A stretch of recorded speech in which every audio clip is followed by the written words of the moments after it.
Hi everyone, welcome to my YouTube channel. कहानियों की दुनिया में आपका स्वागत है। आइए कहानी स्टार्ट करते हैं। एक समय की बात है, एक राजा का महल था। महल बहुत बड़ा और बहुत सुंदर था। उसमें राजा रहता था। राजा के पास अपार धन दौलत थी, लेकिन उसके बाद भी वो राजा संतुष्ट नहीं था, क्योंकि राजा बहुत लालची था।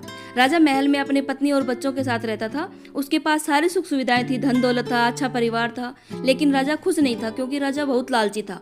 और अपने लालच की वजह से सब कुछ होने के बाद भी राजा को संतुष्टि नहीं थी। उसके मन में हमेशा ऐसे चलता रहता था कि वो कुछ उसके पास बहुत सारा हो जाए, उसके पास अपार धन दौलत हो। ऐसे ही बात है, एक दिन की बात है, राजा अपने महल में बैठा था। उस समय एक बूढ़ा आदमी आता है। राजा के महल में आके वो राजा को एक अनोखा हीरा दिखाता है और वो कहता है कि महाराज, हीरे से जो आप मांगोगे वो आपको मिल जाएगा। ये हीरा जादुई हीरा है, नॉर्मल हीरा नहीं है। राजा हीरे को देखता है, लेकिन वो आदमी राजा को चेतावनी देता है कि महाराज, हर इच्छा की एक कीमत होगी।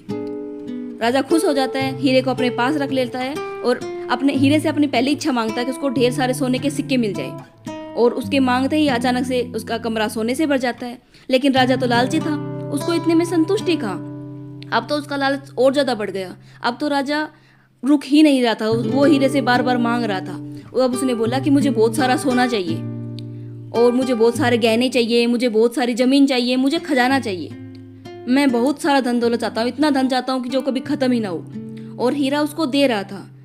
लेकिन राजा ये बात भूल गया था कि उस आदमी ने क्या बोला था, हर चीज की कीमत होगी। लेकिन राजा को तो वो बात दिमाग से निकल गई। उसको तो वो बात याद ही नहीं थी कि वो क्या खो रहा है, क्या पा रहा है।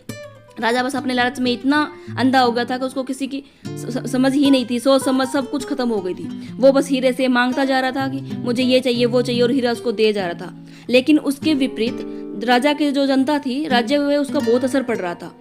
उन लोग, जो राजा की जनता थी, उन सब गरीब हो गए थे। उनकी जमीन बंजर हो गई थी, क्योंकि हीरे से मांगी गई कीमत राज्य के लोगों को चुकानी पड़ रही थी। लोग गिड़गिड़ा रहे थे, रो रहे थे, राजा को बोल रहे थे, लेकिन राजा तो उनकी सुन नहीं रहा था। वो एक भी नहीं सुन रहा था। वो अपनी मर्जी से, अपनी मस्ती से हीरे से मांगता जा रहा था और उसको मिलते जा रहा था। बहुत सारे लोगों ने आके राजा से बोला, हाथ जोड़े, पैर जोड़े, सब कुछ किया, लेकिन नहीं हुआ। लेकिन रानी थी, वो बहुत दयालु थी। सबने रानी को बताया, और जब रानी को पता चला तो वो बहुत उदास हुई। उसने राजा से बात करने की सोची, लेकिन राजा ने उसकी बात को भी इग्नोर कर दिया। राजा ने उसकी बात भी नहीं सुनी।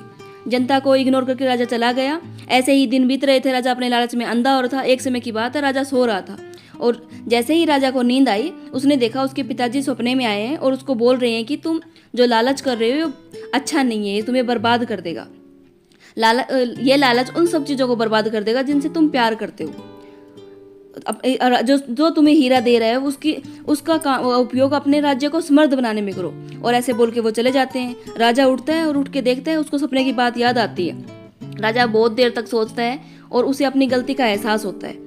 वो समझता है कि हाँ, मैं बहुत गलत कर रहा हूँ, अपने लालच में अंधा हो चुका हूँ।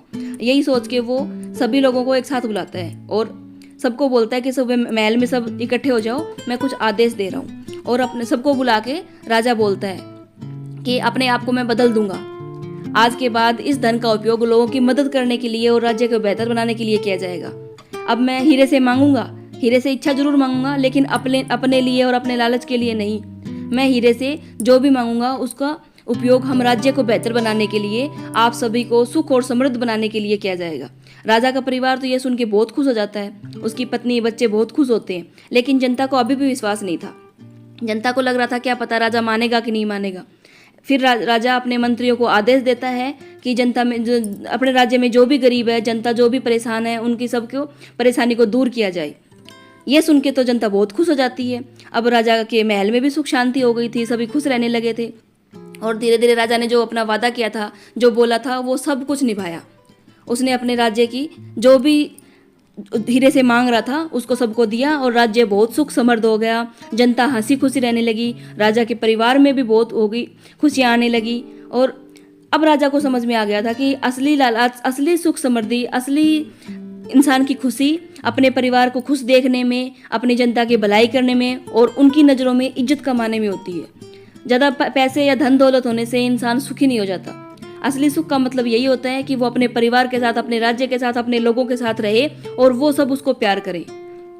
Thanks for watching. अगर कहानी अच्छी लगे तो कहानी को लाइक कीजिए, शेयर कीजिए, कमेंट कीजिए और ऐसी ही इंटरेस्टिंग कहानी सुनने के लिए, देखने के लिए हमारे चैनल को सब्सक्राइब कीजिए।